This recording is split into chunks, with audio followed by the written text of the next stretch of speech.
விருச்சிக ராசியில் பிறந்தவங்களுக்கு உங்களுடைய ராசிநாதன் செவ்வாய் உங்கள் சூரியனோட உங்கள் ராசியில் இருக்கார். ஒரு பக்கம் இது தைரியம் தன்னம்பிக்கையை கொடுத்தா கூட, இன்னொரு பக்கம் எல்லா விஷயத்துலேயும் நீங்கள் கவனமாக இருங்க. இந்த வாரத்தில் இன்வெஸ்ட்மெண்ட் எல்லாம் பார்த்து பண்ணுங்கள். தேவையற்ற செலவினங்கள் விரயங்கள் இருப்பதற்கான வாய்ப்பு இருக்குது. குறிப்பாக யாரெல்லாம் நீங்கள் வேலையில் இருக்கீங்களோ ரொம்ப ரொம்ப கவனம். வேலைன்னா நீங்கள் எந்த சர்வீஸில் இருந்தாலும் சரி, government R private or any other reputed concern work பண்ணுறவங்க அத்தனை பேரும் உங்களுடைய ப்ரொஃபஷனில் ஜாபில் கொஞ்சம் கான்சன்ட்ரேட் பண்ணுங்கள். இது ரொம்ப இந்த வாரம் முக்கியம். ஸோ இந்த வாரத்தில் ரொம்ப அவசியம் இருந்தாலே கடன் வாங்குறதெல்லாம் அவாய்ட் பண்ணுங்கள். கவர்மெண்ட் சம்மந்தப்பட்ட விஷயங்கள்லேயும் அலர்ட்டாக இருங்க. ஸோ இந்த வாரத்தில் எவ்வளோ வருமானம் வந்தாலும் அதற்கு மேலே செலவுகள் ஏற்படுவதற்கான வாய்ப்பும் நிறைய இருந்துக்கிட்டே இருக்குது. வாழ்க்கையில் எல்லாம் இருக்கும், பட் இருந்தால் கூட ஒரு திருப்தியற்ற மனநிலை என்பது உங்களுக்கு இந்த வாரம் இருந்துகிட்ருக்கு. அது விஷயத்தில் கவனம். இந்த வாரம் உங்களுடைய education, under education, higher education எல்லாமே நல்லா இருக்குன்னு சொல்லலாம். குறிப்பாக இந்த வாரம் அம்மாவுடைய, மறுபடியும் ஞாபகப்படுத்துகிற, அம்மாவுடைய உடல் ஆரோக்கியத்தில் ரொம்ப ரொம்ப கவனம்.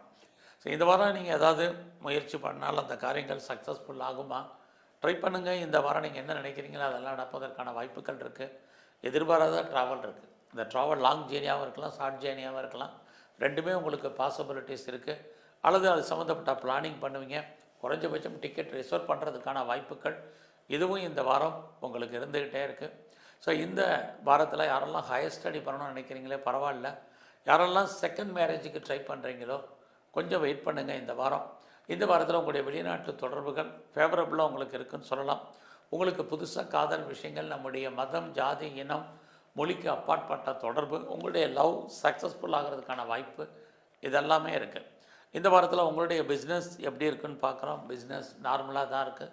நல்ல பிஸ்னஸில் இன்வெஸ்ட்மெண்ட் எல்லாம் ஹியூஜாக பண்ணணும்னு நினைக்கிறவங்க கொஞ்சம் அடக்கி வாசிங்க. ஃபினான்சியலில் இந்த வாரம் பெரிய கிரைசிஸ் இல்லைனாலும் வரவுக்கு மீறிய செலவுகள் ஏற்படுவதற்கான வாய்ப்பு நிறைய உண்டு. ஸோ இந்த வாரத்தில் உங்களுடைய எந்த சர்வீஸில் நீங்கள் இருந்தாலும் எஃபர்ட்டு கொடுங்க. ப்ரொமோஷன் வரல, இன்க்ரிமெண்ட் வரல, இன்சென்டிவோ, போனஸோ, அரியர்ஸோ வரலன்னு நினைக்காதீங்க. ஜாப் இருக்கான்னு மட்டும் பாருங்கள்.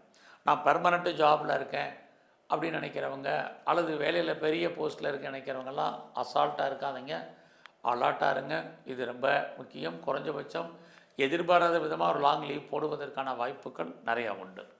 ஸோ இந்த வாரத்தில் நீங்கள் ஏதாவது கலைத்துறையில் இருக்கீங்க அப்படின்னா உங்களுக்கான அந்தஸ்து, புகழ் இருக்க வழியாக வருமானங்கள் சுமார். அரசியலை பொறுத்த வரைக்கும் உங்களுடைய எதிரிகள் விஷயத்தில் கவனமாக இருங்க. இந்த வாரத்தில் பெருசாக ரேஸோ, லாட்ரியோ, ஷேரோ, ட்ரேடிங்கோ, ஆன்லைன் பிஸ்னஸோ, மியூச்சுவல் ஃபண்டோ விட்டதை பிடிக்கணுங்கிற எண்ணம், சிந்தனை வேண்டாம். கூஜி இன்வெஸ்ட்மெண்ட் வேண்டாம். ரொட்டீனாக என்ன பண்ணிகிட்ருக்கீங்களோ அதை மட்டும் பண்ணுங்கள். இந்த வாரத்தில் உங்களுடைய குழந்தைகளால் உங்களுக்கு